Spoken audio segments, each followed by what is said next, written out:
My earliest memory was, do you know what? It would be conventional, but it's not. Um, it's me getting, I think I was like 6 or 7.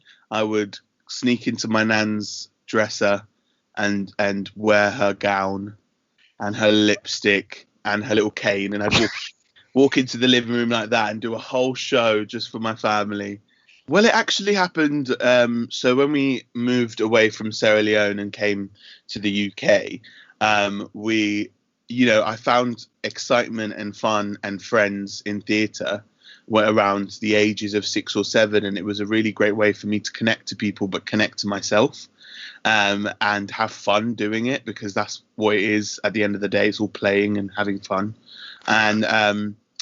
and yeah, so I used it as sort of like a vessel to sort of navigate myself through my early days. I was predominantly acting throughout the whole thing, and singing and dancing sort of was exciting to me as well. So I was dancing as well, I was singing as well, but predominantly I was acting and creating these crazy characters that were like full of life and stuff like that. Do you know what? I'm not a one-off. There's no one in my mum's or dad's like sort of age range / era, in my family, like their generation, that does acting or the arts. However, myself and about 5 or 6 other cousins were all artists, singers, producers, actors, models. Like, we're all in the arts somewhere or the other, and it's just all worked out similar that we're all going towards the same industry, and we all have the same passions, and it's actually really nice to, I did study drama. I studied GCSE drama, and that was fun. That was creative. But my school did musicals as well. So I always auditioned for them and did the shows, which was extracurricular stuff. Do you know what I do?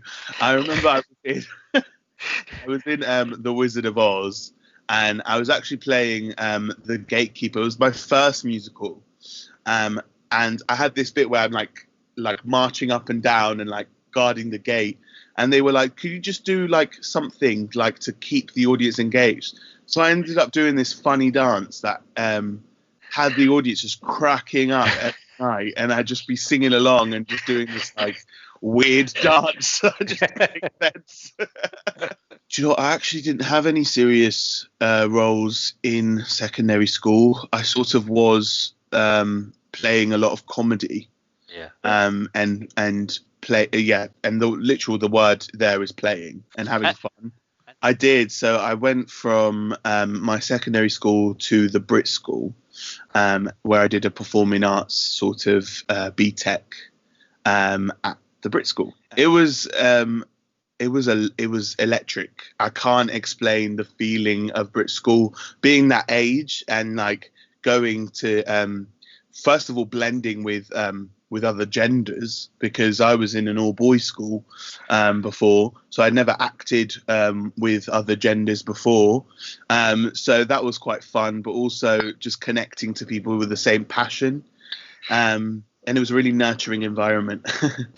At that point, I was seeing myself as a creative. So like, I wanted to dip my fingers into everything, and I wanted to explore anything I could and anything I wanted to.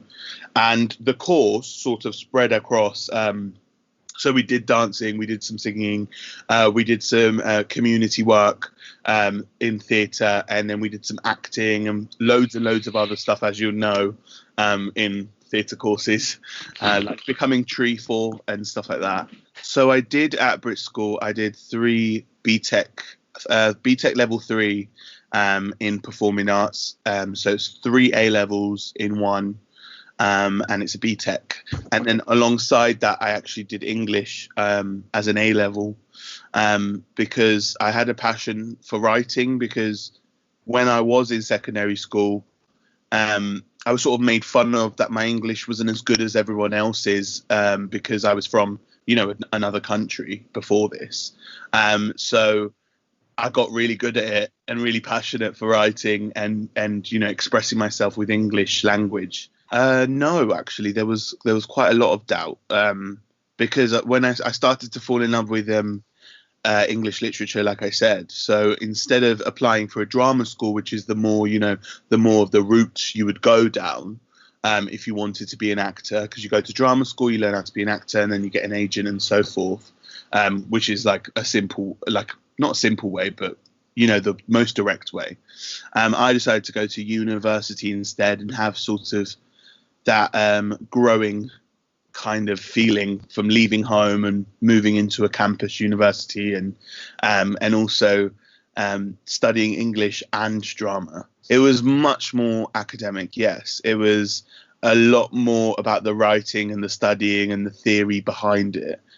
However, there was so much stuff that I could do out of my course at Royal Holloway, at my university, which was super exciting. I got to direct work. I got to fall in love with acting again. I did about 6-7 shows, like proper shows a year. They were absolutely fantastic. So I was enjoying my course, don't get me wrong, but my extracurriculars became my priority in my head. And auditioning for these shows, getting the chance to play these characters, working with the director as an actor, and having fun on stage again, I just felt alive.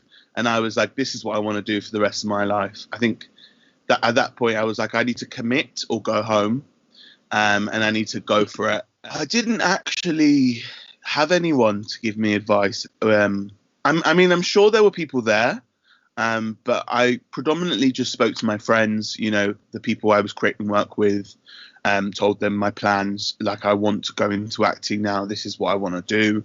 I spoke to my mum and dad. And yeah, I guess that I got the support from my friends and family. So I actually initially wanted to go to Lambda or Central, which are both fantastic drama schools. But when I was auditioning, I auditioned for 5, which included Mount View and ArtsEd. And when I showed up to ArtsEd, I absolutely fell in love with the building. It was similar to Brit School, actually. It was this sense of community, this sense of love and passion and friendship. And that feeling, I was like, this is the school I want to go to. And I ended up getting in and going to there. It is nerve-wracking. It's sort of, if you give them power, if you're like, I really want to get in, that sort of anxiety, sort of, or worry or nervousness gets to you. But equally, you have people there that are auditioning, so you have that in common with them anyway. There's like 15 or to 30 of you guys in one room, sort of doing it together. So that really helps. And if you are prepared and you do your stuff, you'll be great. So they would ask so for drama school, they asked for 2 monologues, a Shakespeare and a contemporary. I would go ahead, and if you don't know any monologues, I would go and talk to a drama facilitator or your friends, and say, what do you think would work well with me? Read a lot of the monologues, and then pick one that really grabs your attention, that really makes you feel alive and passionate. Learn it, and just feel it and be yourself and be truthful, because that is what they're looking for. I think I spoke to myself, which is like a weird thing for me to say. But I actually just said, you're going to be okay, encouraging myself and being like, I remind myself when I'm in auditions like that, that it's not the end of the world if I don't get it. It's not the end of the world, whatever happens. My world isn't going to come crashing down. I still have a family. I still have friends. I still have love in my life. I'm still who I am. And that is the most important thing. And this is just something I want. It's not what I need. So I remind myself of that a lot, is whatever happens, it's not the end of the world. Don't put too much weight on it. Just go and have fun and be yourself. It was a year. It's a year condensed. It's 3 years condensed into one. It's quite intense. It was, I think, the best year of my life. I didn't really get like when people were like, you have to go to drama school. And I don't think you necessarily have to. But I see why now.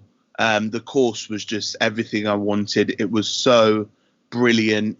It gave me a toolbox of things that I can use, but it also prepared me for the industry, because a lot of courses, or I wouldn't say courses, but a lot of the time you're not sort of prepared for the industry you're coming into, and it's super important to be prepared for it, but also have the skills for it. So that's what the course did, and I loved every moment of it. I would say it was definitely a different actor, but also I was more available. And what I mean by that is that I was a little bit more, I don't know, it helps you become a better person, in my opinion, because it sort of makes you understand people.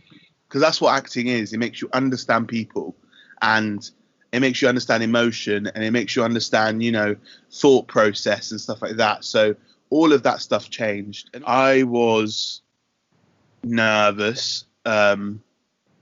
And luckily, I had a great agent who I signed with. And they would not put too much pressure on me, which is lovely. And I would, again, remind myself, it's not the end of the world. There will be plenty of other auditions, and just have fun and be yourself and be truthful. Those are my things. At this time, I would say keep going. You are the industry, and it may not feel like it, but you are the next generation, and you are so important. Everyone is, and we have to keep positive and keep going and keep creating work and keep playing, keep having fun, keep listening to one another. And and the industry will come back. It will come back, and it will. I'm already seeing it slowly get back, because you can't stop art, and creativity. Art and creativity will always be there, no matter where it is or what the situation is. We will rise above, because people need us and we need us.